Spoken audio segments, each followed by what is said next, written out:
Hey YouTube, Mark here. Today we're going to go on a ride. What we'll do, the ride and go seek game that we do. I got 4 locations that we're going to go do today. Now, if you don't know what the ride and go seek is, let me tell you. My chapter, the South Central Wisconsin Vulcan Riders, we do a little game called Ride and Go Seek. Now, if you haven't seen my other videos, what we do is we find a couple of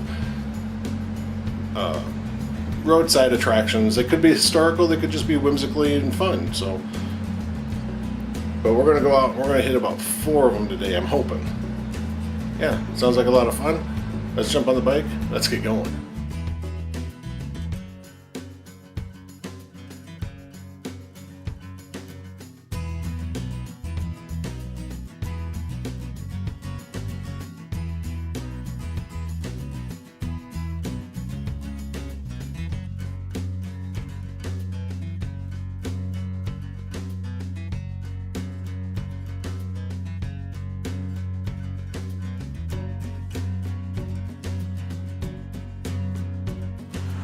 Okay, got to my first destination in the historical town of Delavan.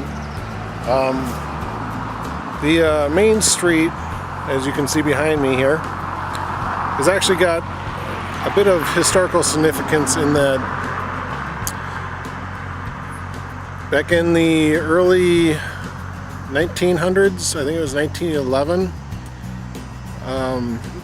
the city finally had enough of the muddy, rutted conditions of the downtown area, so they wanted to make it better for its citizens and its patrons. So what they did is they decided to have it paved. Well, yes, cement was around at the time, but they wanted something that would last longer, and they actually had a special brick made up that's actually water resistant, and it can last for years and years. So what they did is they hired a company to lay down the brick, and they put down a bed of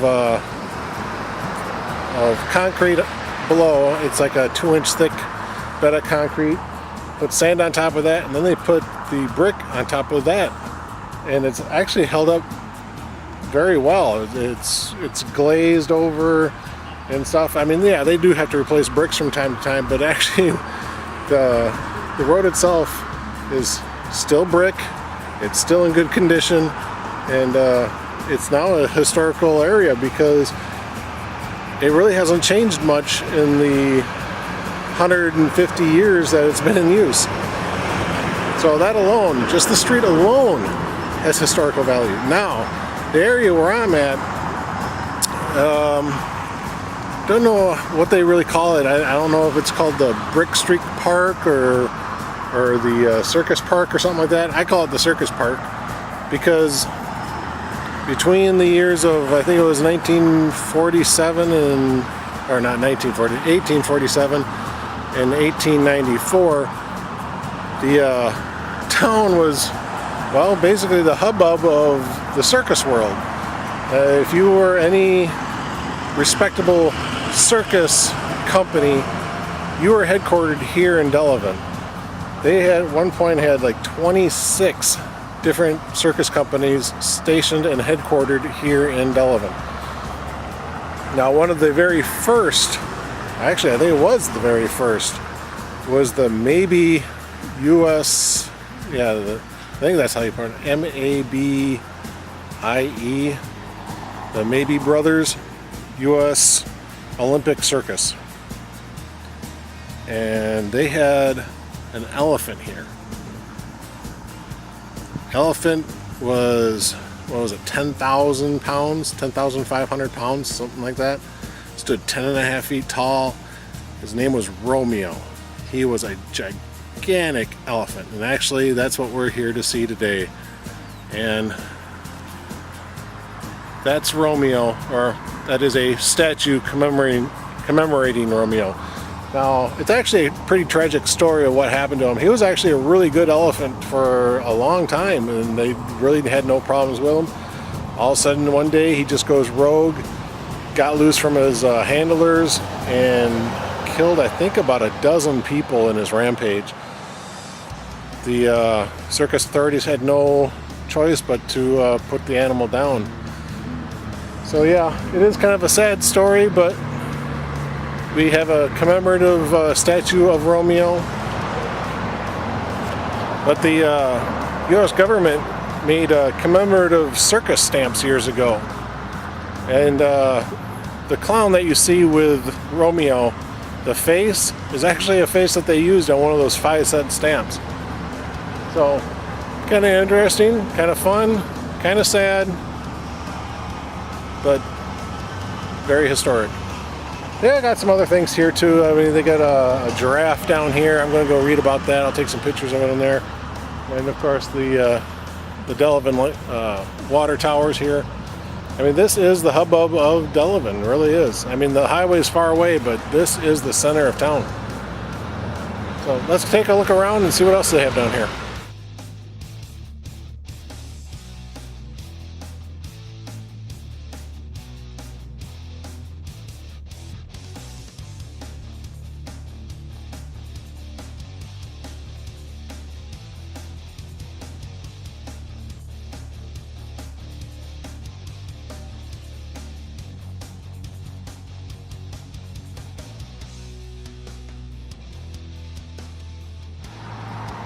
So yeah, it's a nice little area to visit. A couple of little things to view and see.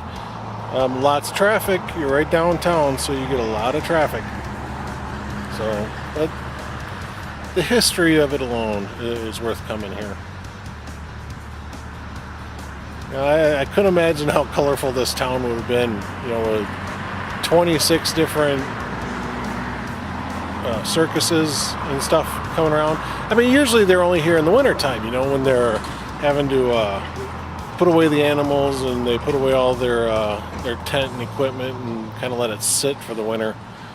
But still, I mean, it'd be kind of interesting to see what the town was like back then. I mean, all the animals and stuff caged up. And the Maybe brothers, I don't know how you pronounce it. I call them Maybe brothers. You know, when they came out here, they actually fell in love with the place, bought 400 acres, and that's where it all started. So if you're in the South Central part of Wisconsin, come to Delavan, check out the park. It is well worth the stop.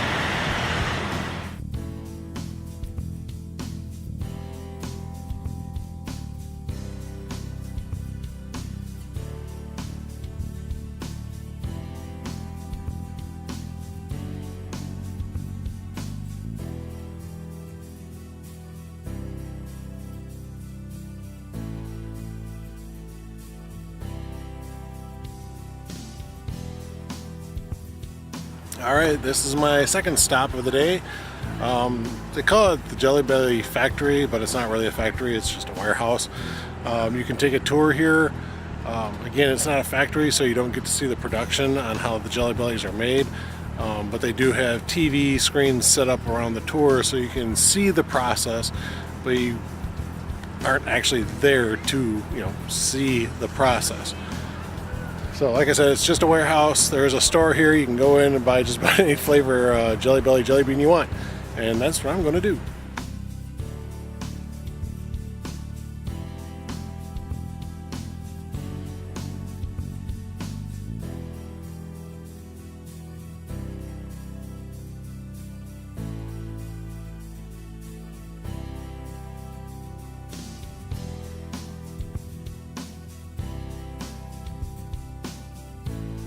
Well, the Jelly Belly Factory's warehouse is kind of fun, but I come out and look at the clouds. I think I may end up having to cut this short. I think I see some rain over on this side over here.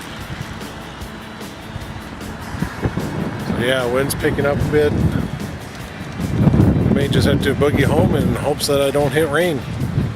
Alright, see you in a bit. Alright. That's the mess I just came out of. I did get a little wet, not too bad. But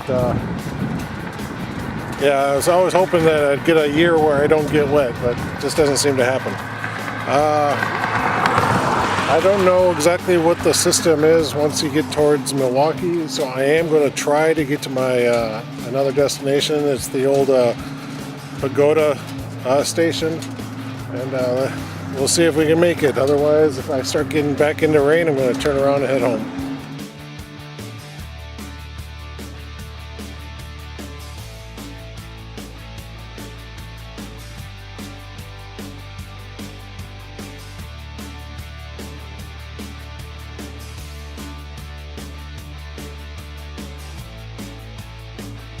Okay, so I made it all the way to the old Pagoda station. It's a jewelry store now. I was hoping that would be like a tourist attraction, gift shop and stuff like that, but it's just a jewelry store. But it looks kind of cool. It's kind of got a Chinese look to it and everything. Pretty fun, pretty exciting, pretty interesting. So anyway, well, on my way here, I hit no more rain. I was able to drive all the way around it. In fact, now the sun's blaring so hard, I'm glad I got my sunscreen on. Oh, had to stop for lunch on my way here. That was alright. Nothing special, just Subway. But I think I'm going to get on the bike, start heading home. And I got one more stop that I'm going to hit on the way home. It's actually just a few miles from Beloit, and it's actually right outside the town where I grew up. So I know exactly where I'm going and exactly how to get there. I just need to get on the bike and go.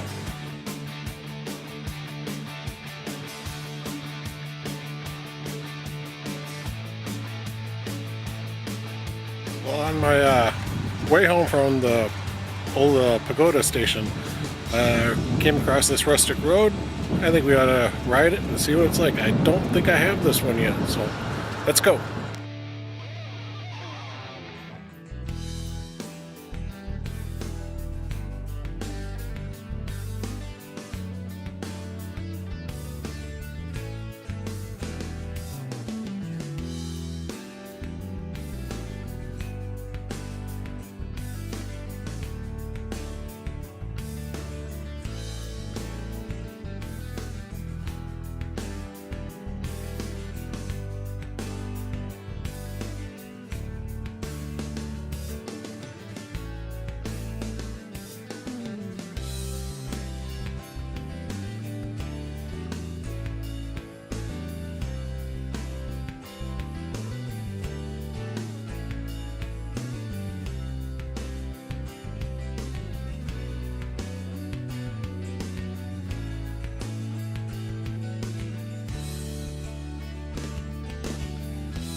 Well, that was it. Not too long of a road.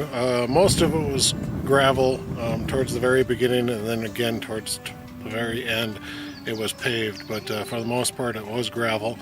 The gravel was very firmly packed down, just a couple of potholes here and there, but for the most part, not a bad little road. Lots of shade trees and everything, keeping it nice and cool, but just because of there's so many trees, there's just not a whole lot of scenery that you can really view. So, oh well, time to go home. Well, almost time to go home. Still got that one more stop.